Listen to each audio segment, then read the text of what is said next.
The Winepress. A short story by Josef Essberger. You don't have to be French to enjoy a decent red wine, Charles Joscelin de Groos used to tell his foreign guests whenever he entertained them in Paris. But you do have to be French to recognize one, he would add with a laugh. After a lifetime in the French diplomatic corps, the Count de Groos lived with his wife in an elegant townhouse on Quai Voltaire. He was a likable man, cultivated of course, with a well-deserved reputation as a generous host and an amusing raconteur. This evening's guests were all European and all equally convinced that immigration was at the root of Europe's problems. Charles de Groos said nothing. He had always concealed his contempt for such ideas. And, in any case, he had never much cared for these particular guests. The first of the red Bordeaux was being served with the veal, and one of the guests turned to de Groos. "Come on, Charles, it's simple arithmetic. Nothing to do with race or color. You must have had bags of experience of this sort of thing. What do you say?" "Yes, General. Bags." Without another word, de Groos picked up his glass and introduced his bulbous, whiny nose. After a moment he looked up with watery eyes. "A truly full-bodied Bordeaux," he said warmly, "a wine among wines." The four guests held their glasses to the light and studied their blood-red contents. They all agreed that it was the best wine they had ever tasted. One by one the little white lights along the Seine were coming on, and from the first-floor windows you could see the brightly lit bateaux mouches passing through the arches of the Pont du Carrousel. The party moved on to a dish of game served with a more vigorous claret. "Can you imagine," asked de Groos, as the claret was poured, "that there are people who actually serve wines they know nothing about?" "Really?" said one of the guests, a German politician. "Personally, before I uncork a bottle I like to know what's in it." "But how? How can anyone be sure?"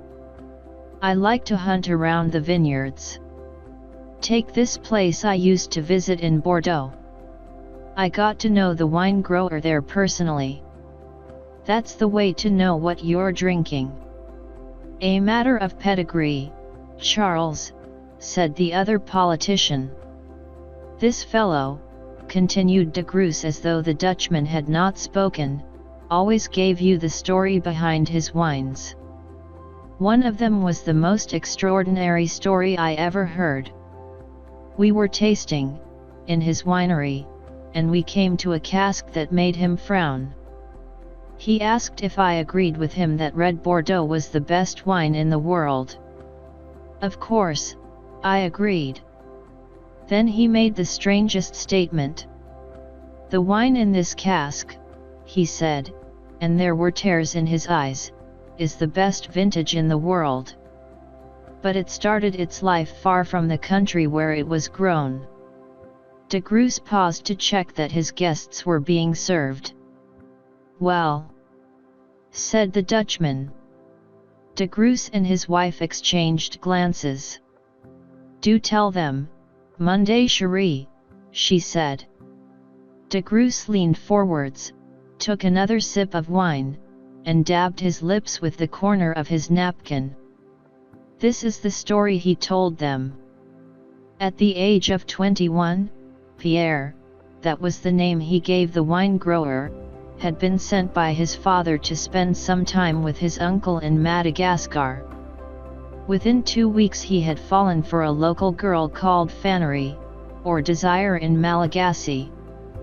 You could not blame him. At 17 she was ravishing. In the Malagasy sunlight her skin was golden. Her black, waist-length hair, which hung straight beside her cheeks, framed large, fathomless eyes. It was a genuine coup de foudre, for both of them. Within 5 months they were married.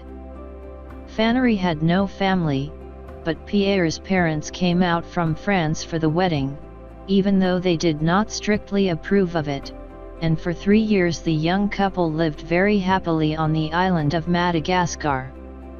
Then, one day, a telegram came from France. Pierre's parents and his only brother had been killed in a car crash. Pierre took the next flight home to attend the funeral and manage the vineyard left by his father. Fannery followed 2 weeks later. Pierre was grief-stricken, but with Fannery he settled down to running the vineyard. His family, and the lazy, idyllic days under a tropical sun, were gone forever. But he was very happily married, and he was very well off. Perhaps, he reasoned, life in Bordeaux would not be so bad. But he was wrong. It soon became obvious that Fannery was jealous. In Madagascar she had no match. In France she was jealous of everyone. Of the maids. Of the secretary. Even of the peasant girls who picked the grapes and giggled at her funny accent. She convinced herself that Pierre made love to each of them in turn. She started with insinuations, simple, artless ones that Pierre hardly even recognized. Then she tried blunt accusation in the privacy of their bedroom. When he denied that, she resorted to violent, humiliating denouncements in the kitchens, the winery, the plantations. The angel that Pierre had married in Madagascar had become a termagant, blinded by jealousy. Nothing he did or said could help. Often, she would refuse to speak for a week or more, and when at last she spoke it would only be to scream yet more abuse or swear again her intention to leave him. By the third vine harvest it was obvious to everyone that they loathed each other.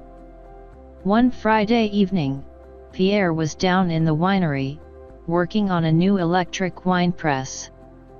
He was alone. The grape pickers had left. Suddenly the door opened and Fannery entered, excessively made up. She walked straight up to Pierre, flung her arms around his neck, and pressed herself against him.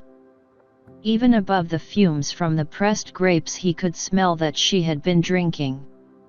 "Darling," she sighed, "what shall we do?" He badly wanted her, but all the past insults and humiliating scenes welled up inside him. He pushed her away. "But, darling, I'm going to have a baby. Don't be absurd. Go to bed. You're drunk. And take that paint off. It makes you look like a tart." Fannery's face blackened, and she threw herself at him with new accusations. He had never cared for her. He cared only about sex. He was obsessed with it. And with white women. But the women in France, the white women, they were the tarts, and he was welcome to them. She snatched a knife from the wall and lunged at him with it. She was in tears, but it took all his strength to keep the knife from his throat. Eventually he pushed her off, and she stumbled towards the winepress. Pierre stood, breathing heavily, as the screw of the press caught at her hair and dragged her in. She screamed, struggling to free herself. The screw bit slowly into her shoulder and she screamed again. Then she fainted, though whether from the pain or the fumes he was not sure. He looked away until a sickening sound told him it was over. Then he raised his arm and switched the current off. The guests shuddered visibly and Degroote paused in his story. "Well, I won't go into the details at table," he said. Pierre fed the rest of the body into the press and tidied up. Then he went up to the house, had a bath, ate a meal, and went to bed. The next day, he told everyone Fannery had finally left him and gone back to Madagascar. No one was surprised. He paused again. His guests sat motionless, their eyes turned towards him. Of course, he continued, 65 was a bad year for Red Bordeaux. Except for Pierre's. That was the extraordinary thing. It won award after award, and nobody could understand why. The general's wife cleared her throat. But, surely, she said, you didn't taste it. No, I didn't taste it, though Pierre did assure me his wife had lent the wine an incomparable aroma. And you didn't, buy any? Asked the general. How could I refuse? It isn't every day that one finds such a pedigree. There was a long silence. The Dutchman shifted awkwardly in his seat, his glass poised midway between the table and his open lips. The other guests looked around uneasily at each other. They did not understand. But look here, Groos, said the general at last, you don't mean to tell me we're drinking this damned woman now, do you? De Groos gazed impassively at the Englishman. Heaven forbid, General, he said slowly. Everyone knows that the best vintage should always come first.